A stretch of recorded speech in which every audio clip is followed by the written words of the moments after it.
Welcome to Inside the Program on the Inside Texas Football YouTube channel powered by InsideTexas.com. I'm Joe Cook, got Eric Naleen. Thank you for watching. Make sure you like this video, subscribe to the channel, and head to InsideTexas.com. We got the link in the description. Sign up now is a great time to get involved with Inside Texas with the stretch run of the season, stretch run of recruiting, transfer portal, everything. Come over and join us. Today, talk about Texas Longhorns team notes with the team on bye. No game this week, but the action never stops. We'll discuss a little bit about the special teams taking a step back, what's going on with Johntay Cook, and then Eric, you wrote about the top current Longhorns on the team. We'll go through all that, but it is a bye week, but the team is going to get this weekend off. They did work throughout this week, though. What are some of the big things that they worked on over the course of Monday through Friday?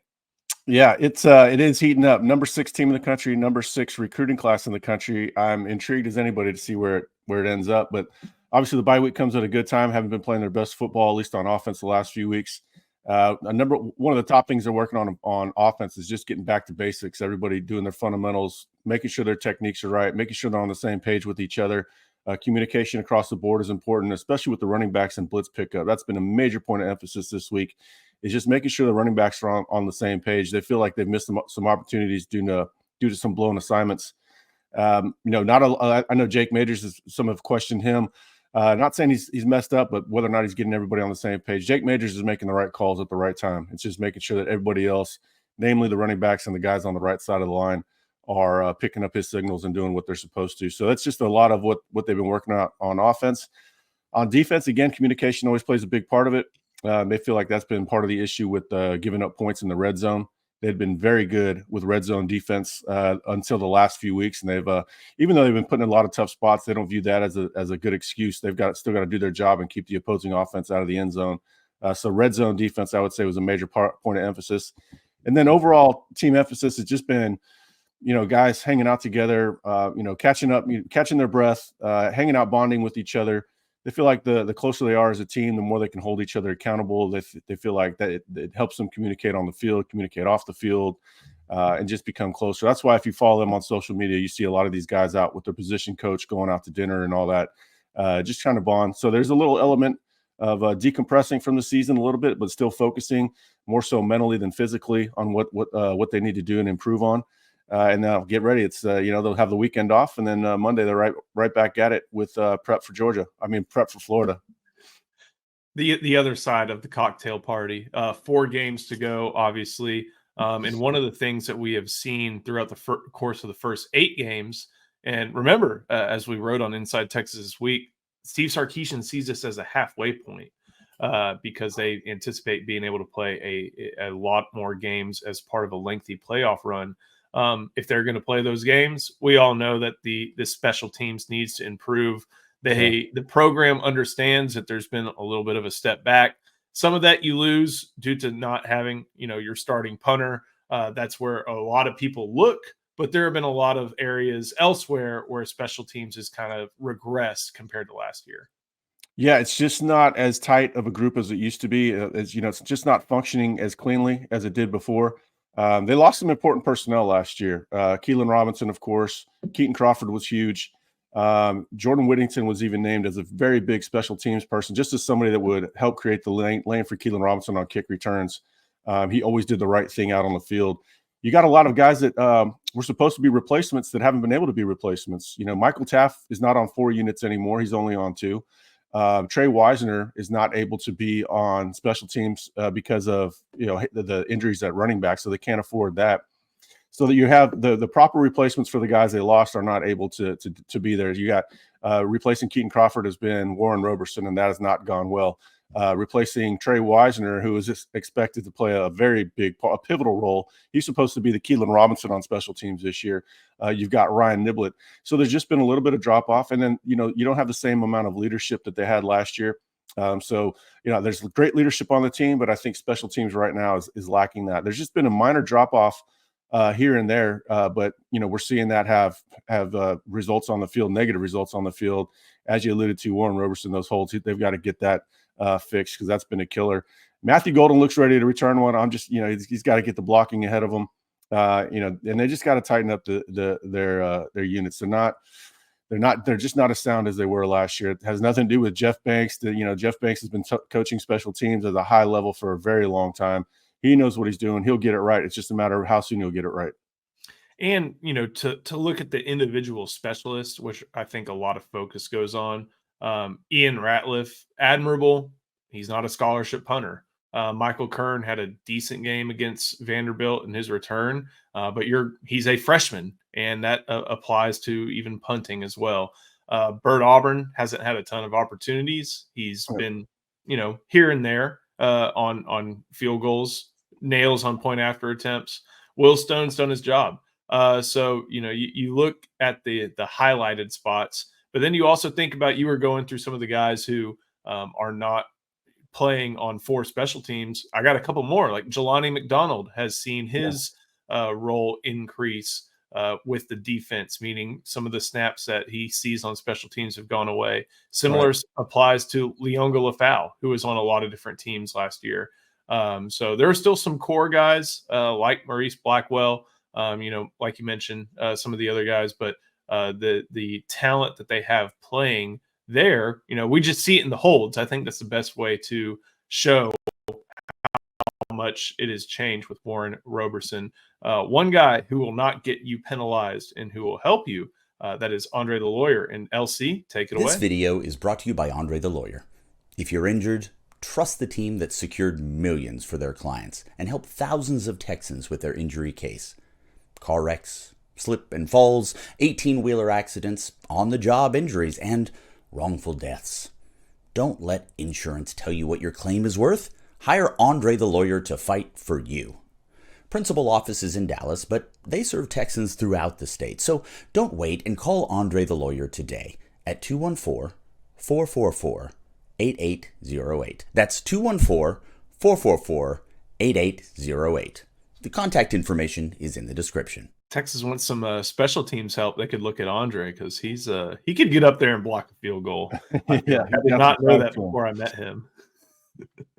So we'll keep on going. One of our most asked about players, especially over the course of the preseason, the early portion of the season, and even now, is Johntay Cook. A lot of people saw a picture posted by wide receivers coach Chris Jackson, did not feature Johntay in it, kind of freaked out. Jackson had to follow up and say he was sick. Obviously, that's the case. But, overall, Texas has kind of tightened up that wide receiver rotation. We thought about it being 6 or 7 deep earlier in the year. It's about 4 deep now, with it being DeAndre Moore, Ryan Wingo, Isaiah Bond, and Matthew Golden. Johntay Cook's not one of those names. So what's going on with Johntay Cook?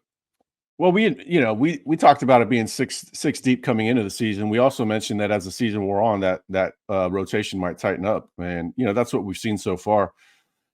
Sark recently said he'd like to get Johntay Cook more involved. I think that's the case. There's a lot of speculation Johntay is going to portal after the season. Nothing is set in stone, decided, or anything. It's just barely November. There's a lot of football left. I know people hear things here and there, but just take it from us that there's nothing set in stone with what's going to happen with him at this time.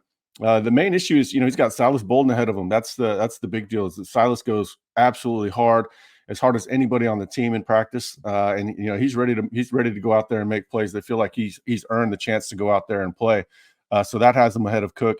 And then with Bond out, the natural replacement for Bond is Ryan Wingo, so that's why Ryan Wingo got the start versus Vanderbilt. It's not necessarily anything negative that Johntay Cook has done on the field. The drop, I've seen people blame the drop on that. Sark, once you drop the ball, Sark will go right back to you. Sark understands the drops are a part of the game. We saw him do that earlier this season with Jaden Blue. He's done it in years past. I mean, if drops were an issue, Xavier Worthy would have been benched a lot. So it's not about the drop.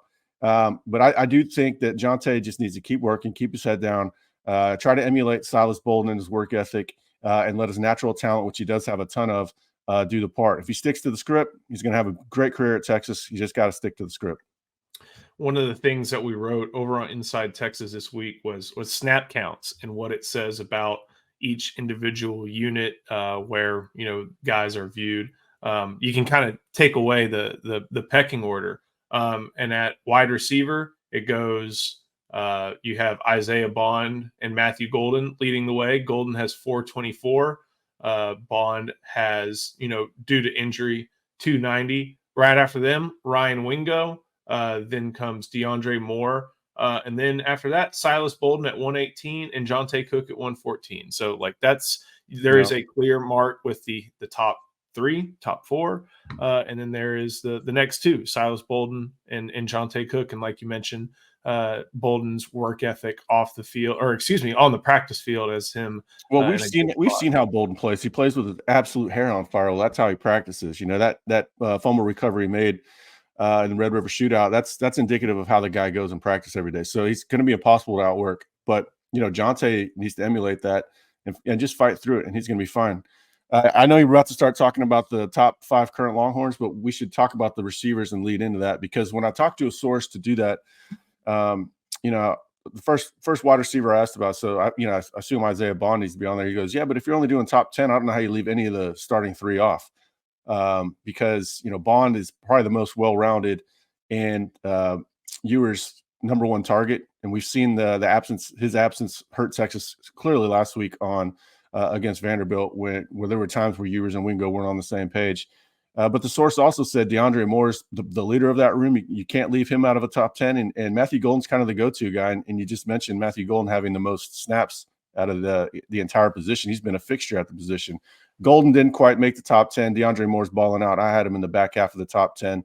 Not only is it because of his production, he's got 17 receptions on the year and 5 touchdowns. Jordan Whittington, as great as he was and as much as we love him, had 92 receptions the last 2 seasons with 2 touchdowns. So that just tells you what Moore brings to the table on top of the leadership and intangibles. But I did have Bond at number 4. You want to talk about the rest of these 5, Joe? Yeah, go check out the article on Inside Texas. We have the full top 10 from Eric. But we'll go over the top 5. Number 5, you had Alfred Collins, someone who is having the year we expected him to have. Well, and this is how they're playing currently, and which I don't think all the readers understood, because I had people saying that Quinn Ewers has led them to a 7-1. Well, Quinn Ewers has not led them to a 7-1 record, because he didn't start a couple of those games, right? So it's more about current. How are they playing in the last over October? Let's call it. Alfred Collins is playing very well. He's actually not just doing his job and making it easier for the linebackers. He's making his share of plays too. I think he has 12 tackles in the last 2 games. Which is a very high number for an interior player. So I've got him number 5, and the aforementioned Isaiah Bond at number 4. I think we're learning as much about Bond's importance in his absence as we were when he was out on the field. I think he's the most well-rounded and most explosive receiver of the starters. I don't think anybody's more explosive necessarily than Ryan Wingo, but he's just not on the same exact page as Ewers mentally quite yet. It's obviously he's a true freshman, so you're not surprised by that. That motion touchdown against Georgia indicates a lot. They know that's someone they can get the ball and need to get in special situations in order to set up scoring. Number 3, you had Gunnar Helm, the guy who has also been out there for a lot of snaps. Now that I'm looking at it, 487, just behind basically the starting O-line, and he's someone who's performed not just blocking but receiving as well. Yeah, we knew that he was going to be the mainstay, whether or not 11, 12 personnel, he's got to be out on the field. Leads the team in receptions and yardage, which is not exactly how a Steve Sarkisian offense is drawn up. I don't think he's going to lead the team in yardage and receptions, at least I hope not, for the entire season. But I want him to pick his spots and have big games like we've seen so far this year. He's an easy guy to get the ball to. He's got great size. He's got a knack for finding the soft spots in zone coverage. And, of course, Sark is very good at scheming him open with all the other surrounding skill talent. So expect Gunnar Helm to continue to have a very big season, but I hope he's not leading the team in yards and receptions following the game in College Station. Number 2, you had Kelvin Banks. What more can we say about him? Guy who's going to finally break the almost 20-year streak of Longhorns offensive linemen not taken in the first round. Yeah, they got close, right? Sam Cosmi, who's proven to be a beast in the NFL. Connor Williams went, I think, 38 maybe. I don't know. I could be wrong. I know he slipped a little bit. But, yeah, Banks is going first round, and he's just a complete player. He's going to get dinged a little bit for lack of length, but he's got the feet, the makeup, the body mechanics, the intelligence to make up for that. He played a very good game, a dominant game against OU, one of the better games of his career, I thought. And he played well against Georgia, held his own against Michael Williams, who has, at times have been predicted to go top 5 in the draft. That one sack he had that Williams, I guess, got credited for. You know, Ewers had 4 seconds to get rid of the ball. Ewers had room to step up in the pocket. The scouts are going to not ding Banks at all for that play. They'll probably give him praise for it. Calvin Banks having the junior year, everybody hopes. We got to enjoy it. You know, we don't know when his last game is going to be. Hopefully, his last game is January 20th. Special player, should be on the Outland. You know, anything that's associated with the Outland, he should be involved with. And then number 1, speaking of trophies, Thorpe semifinalist Johntay Barron. Yeah, it's a pretty stacked room this year for the Thorpe Award. You know, I think right now he's probably going to finish. I think he'll be a finalist, which means I think they go to 3 for the finalists. But you know, Travis Hunter seems like they've already printed the trophy with his name on it. Probably, he's a great player too. But you know, Barron has been absolutely complete. You know, he's made us right. You know, I could not figure out why NFL draft scouts were not taking him last year. I predicted him to go 2nd round last year. I compared him to Brian Branch from Alabama that went in the 2nd round right before that. Like, you know, he's just a complete player. I think people misunderstood him playing nickel as a sign that he couldn't play corner, when the fact was he was playing nickel because he could play corner. That's what they want out of that position. Jalen Gilbo could play corner. I don't think a lot of Texas fans realize that. So, yeah, Johntay Barron, complete player. As little as he's targeted, he still has a lot of ball production, 3 interceptions, some pass breakups. He's great in run support. Smart player, savvy player, great team leader. What else can you say, man? He's, you know, he better. Now I'm saying he should go 1st round. They'll probably go ahead and get him in the 2nd now. But I'm telling you, that guy was always a stud. I don't know what the NFL was thinking, but I'm glad he came back. For what it's worth, he is the top ranked player on the Longhorn defense, above a certain snap count in Pro Football Focus's grade. So definitely somebody who has made the most of his extra opportunity. Eric, thank you for going inside the program with us. Make sure you like this video, subscribe to the channel. Also, if you're on podcast, give us a 5-star rating and review. And of course, head to InsideTexas.com. Our link is in the description. Now is a great time to sign up between signing day coming around, the stretch run of the season coming up, playoffs upcoming. No better time to head to InsideTexas.com. So, Eric, thank you. Thank you to Andre the Lawyer. We'll see you next time on the Inside Texas Football YouTube channel powered by InsideTexas.com.